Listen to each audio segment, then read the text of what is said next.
This show is clean, pretty much. Mike's Daily Podcast. Episode 723. Hello. It is Mike Matthews broadcasting from the last place on earth located somewhere in Podcaster Valley, California. Today, we hear from Benita, the disgruntled fiddle player, the brewmaster, plus it's the return of the feature, the Myclopedia Insantica, where we look at some recent stories on the world of entertainment. And seals are doing weird things. Mike's Daily Podcast. Yes, this is one of those few podcasts where the host of the show sings. Mike's Daily Podcast. And maybe that's why I don't have anybody that listens to it. But I think that you kind of like this bit where I fumble through some bizarre lyrics and then I say a couple things that stick in your brain.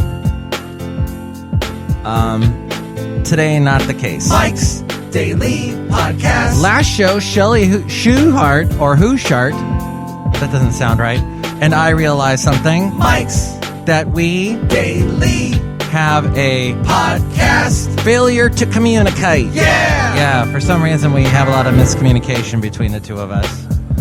But yet we forge ahead, Don Martin. It's a joke from last show. What? Look who just walked in. Hi, Mike! It's Benita the Rodeo Queen. How y'all doing? And it's a disgruntled fiddle player, tell you what. What? You said shart at the beginning of the show. What's that? Well, I know, I kind of know, and I don't want to say. So let's just move on. Let's forge ahead. I don't get the Don Martin reference. It was a book that everybody... So he wrote this funny kind of comic book that looked like a little paperback novel, only it was full of funny cartoons. And it got passed around all over the school when I was in school back in the 70s. It was funny, had funny things. A lot of things that had to do with people's noses and stuff that came out of it. We kids thought that was just hilarious. Yeah, unlike this show. Is this show going to be all about making fun of this show? Why not? I think that's a great idea.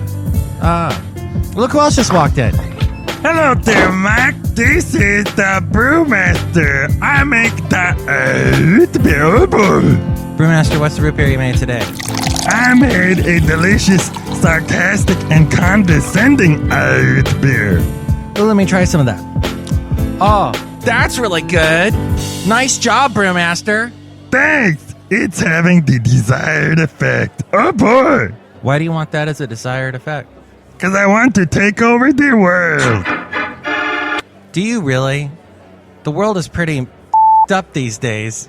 Yeah, okay, maybe not. So what I have noticed is that the women in my life that I have dated, had relationships with, they always end up becoming sarcastic and condescending later on in the relationship. I don't know why this is. Also, for some reason, I have dated a lot of women that go to church. I have looked back on my life and discovered.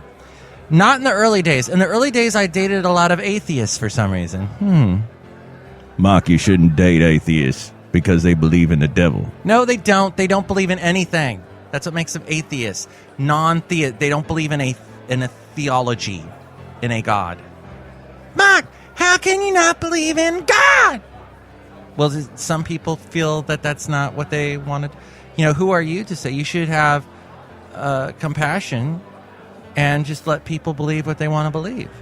Yeah, okay. I believe that I need to go outside and find a mall that I can shop in. Okay, well, good luck with that. Oh, I'm going to take my horse, too. I don't know, Brewmaster. Maybe the women that I'm dating are drinking your root beer. That's what I want them to do. Because my root beer is delicious. Isn't it, everybody? Don't encourage him. You're only making him stronger. You know what else is making something else stronger? Wind turbines are making seals stronger. In the North Sea. Have you been to the North Sea? Well, some North Sea harbor and gray seals are making regular visits to offshore wind farms. They have those there. And they feed This is according to researchers who tagged over 100 of the marine animals with GPS devices. This according to ScienceRecorder.com. Offshore wind farms consist of banks of wind turbines that use the energy of strong coastal winds to produce electricity. Denmark, for example, gets about 30% of its electrical power from the wind. When sitting on the ocean floor, a wind farm can turn into a kind of artificial reef around which invertebrate sea creatures congregate. This attracts predators, including the fish that are eaten by seals. Because the potential environmental impacts of these offshore structures are not well understood, scientists placed GPS devices on harbor seals and gray seals off the British and Dutch coasts there in the North Sea. When the researchers analyzed the GPS data, they were surprised to find that some of the seals moved in a very striking grid pattern, making straight lines between turbine banks. You could see that the individuals appear to travel in straight lines between turbines as if they were checking them out for potential prey and then stopping to forage at other ones. Out of the 100 or so seals tagged, a proportion, about 10%, seemed to prefer foraging around the man-made structures. The researchers found that both harbor seals and gray seals also visited undersea pipelines, which likely act as artificial reefs that attract predators. Wow, that's so fascinating to me. What do you think about that? Email me, Mike's Daily Podcast at gmail.com. Tell me what you think of those wind turbines making seals into mutants and killing everybody in the world. And tell me what you think about the Brewmaster's root beer turning all of the women in my relationships into sarcastic and condescending. And if you think that that's stupid, then, who cares what you think? That was me being condescending. Really? Am I that way? Mirrors. It's like you're a mirror, you podcast listener, and I appreciate it. Email me, Mike's Daily Podcast at gmail.com. I read your comments on the section emails from email. Also email me there if you'd like to be a guest on the show or if you'd like to sponsor the show. Mike's Daily Podcast at gmail.com. There's also links to where to find us on iTunes. Subscribe to the show in iTunes, and when I post a new show, you can get it immediately. Also, rate and comment on the show there. And if you do that, more people find out about us, and it helps improve our ranking. And that helps the show. Another way to help the show is to like the Facebook page. Facebook.com/Mike's Daily Podcast. Very easy to find. There's only one Mike's Daily Podcast. Find that on Facebook, like the show, and when I post a new show, share it with your friends. More people find out about us that way, too. Also at Mike'sDailyPodcast.com, links to where to find us on YouTube, SoundCloud, Spreaker, Mixcloud, Yelp, Tumblr, Twitter. There's the Amazon deal of the day. Click on that and buy something, and that helps support the show. There's also the blog and the daily podcast picture, as well as all of my past interviews there at Mike'sDailyPodcast.com. The Myclopedia Insanika. Oh, this is a fascinating book. I always find all kinds of fascinating stories in this fascinating book called The Myclopedia Insanika. These stories from different places. And this topic, we go under the letter E. And under E, the topic is entertainment. Tell me over and over and over again, my friend, you don't believe we're on the eve of destruction. Oh, it's the eve of destruction this summer. The worst summer vacation spots this recently in Entertainment Weekly. Judging from the summer movies, there are few safe places to travel. If you want to avoid gun-toting felons, rampaging Godzillas, or all-night raging frat boys, maybe you should stay in Montana to be safe. Some of these cities with the biggest amounts of destruction include San Francisco, because it gets destroyed in Godzilla and Dawn of the Planet of the Apes. Then there is Los Angeles that gets a beating in Let's Be Cops and The Purge, Anarchy.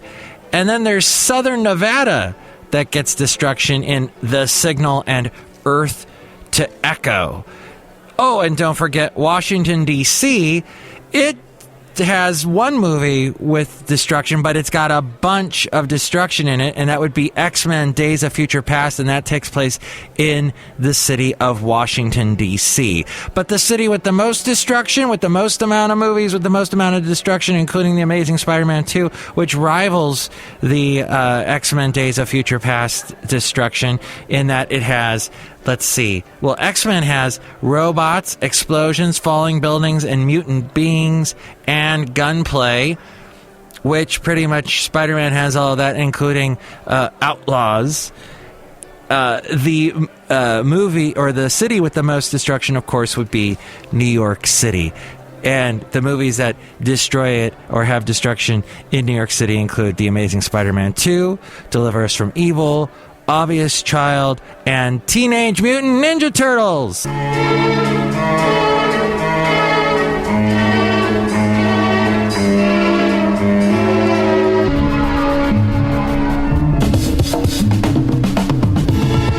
The theme to Mad Men. Well, this was recently in Time magazine. It says, in The Monolith, a recent episode of Mad Men, Sterling Cooper and Partners is invaded by a massive mainframe IBM computer, throwing the agency into a whirl of anxiety. Mad Men isn't the only current TV series to acknowledge tech's power. The 80s spy drama The Americans focuses on the internet's military precursor. That would be ARPANET. On Veep, presidential hopeful Selena Meyer makes a pilgrimage to Silicon Valley to genuflect before its money. Sharp-minded legal drama The Good Wife has become a stealth tech industry drama, building cases inspired by Bitcoin and metadata.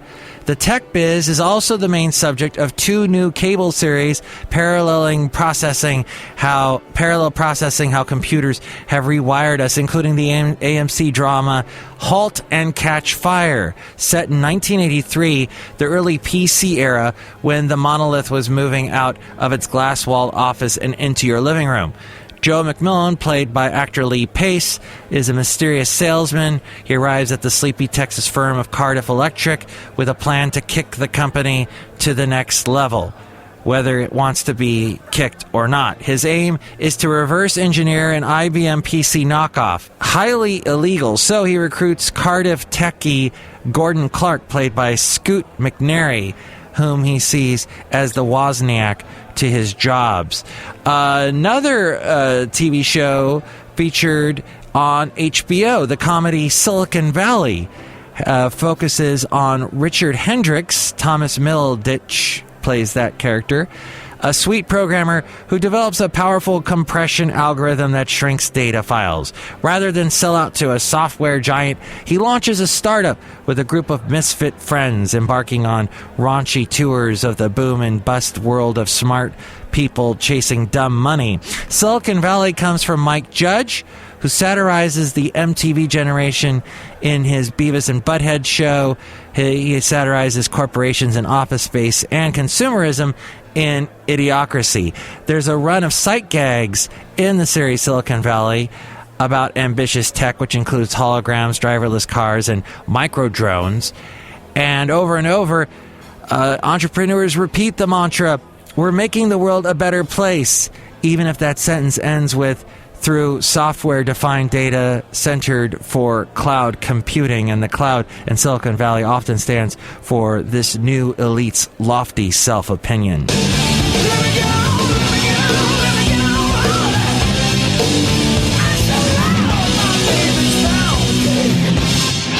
That's Van Halen with Sammy Hagar and the song Pound Cake. And I play that because at one time the pound sign, it used to be called the pound sign, then it became known as the hashtag. So there you go. That was my strange connection. And this has to do with hashtags. This also from Time magazine. Social shows inspired by social media.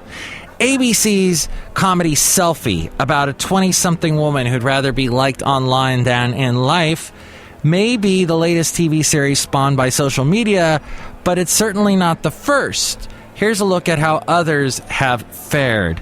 Hashtag Rich Kids of Beverly Hills, the hit reality series starring retail heiress Dorothy Wang was inspired by Rich Kids of Instagram, a blog dedicated to the photo app's most over-the-top millennials.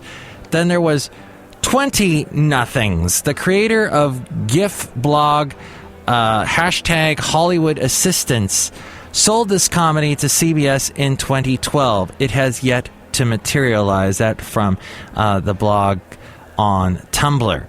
Then there was $, hashtag, asterisk, exclamation point, my dad says. The short-lived CBS sitcom starring William Shatner was loosely based on a Twitter feed of the same name.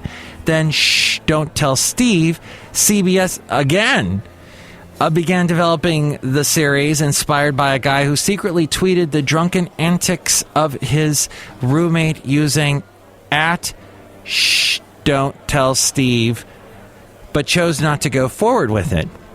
And then finally, IF-CKING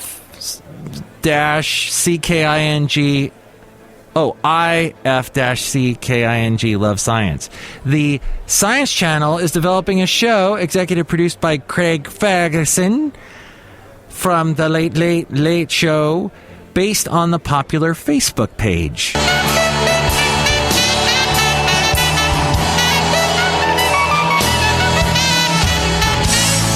That is the closing theme to Saturday Night Live. It has been the closing theme of that show since the very beginning. The opening theme to the show has changed over the years, but not the closing. And Entertainment Weekly recently had 5 wishes for SNL's 40th birthday. You know, when Tina Fey did the season 39 premiere, she joked, "It's a rebuilding year," as they keep saying at my plastic surgeon's office. But she wasn't really kidding. With 8 new players, yes, 8, the comedy experienced some regrowing pains this past year. Here are some of the highs and lows and what they can do to prepare for midlife. Number 1, Entertainment Weekly says, update.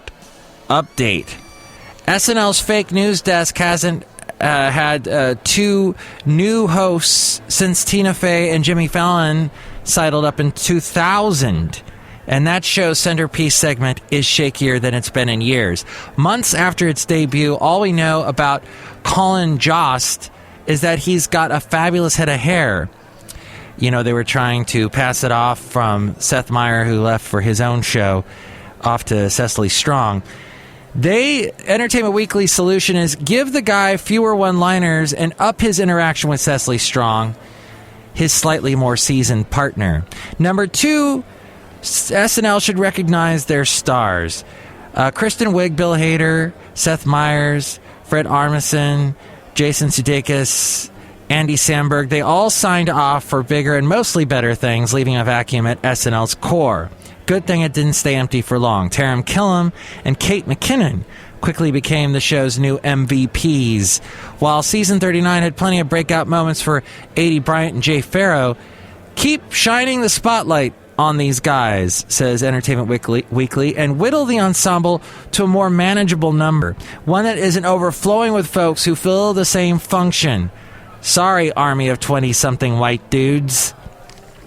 Number 3, it says, nurture the next Timberlake.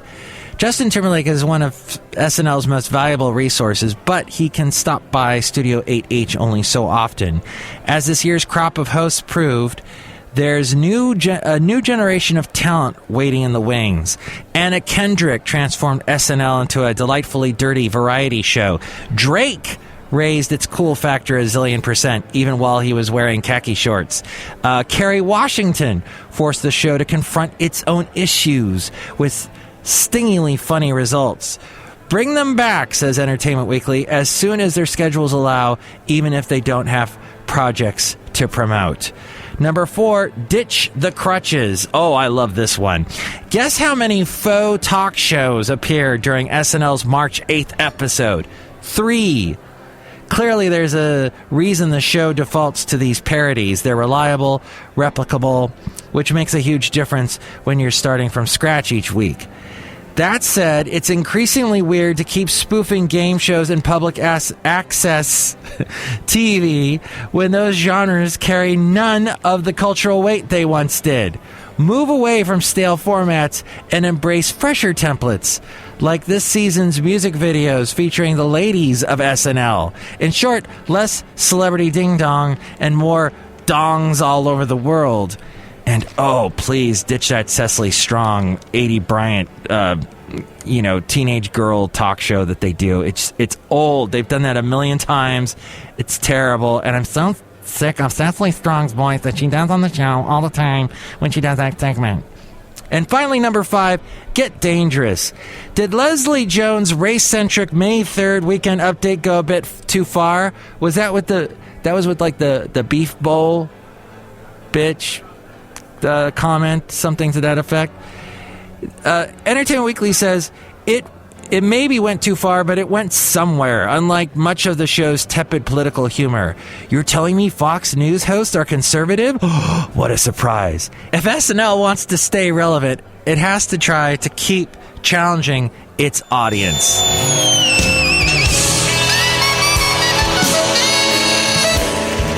As we go outside of the last place on Earth, where we bring you Mike's Daily Podcast, somewhere in Podcastro Valley, California.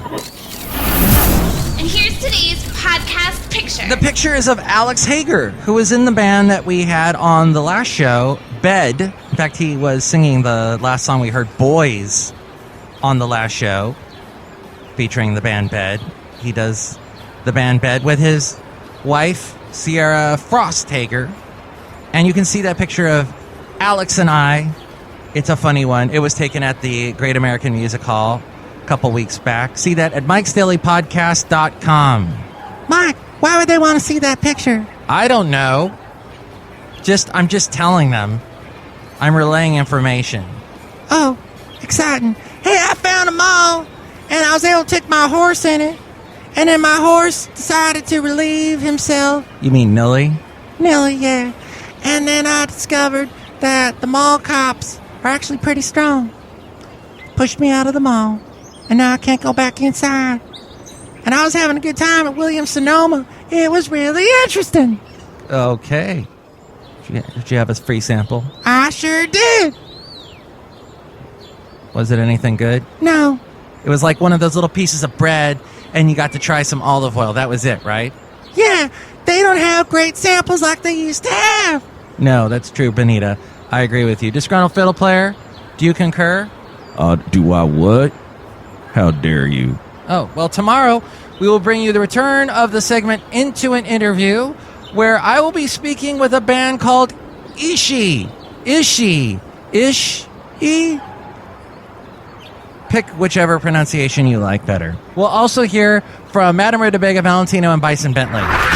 Mike's Daily Podcast is written and produced and performed by Mike Matthews. His podcast is super easy to find. Download or listen to his show and read his blog at mikesdailypodcast.com. Email Mike now at mikesdailypodcast@gmail.com. See you tomorrow. Bye! Mike, if the seals take over all the wind turbines, can they take over the world? Pound Cake was a pretty awful song.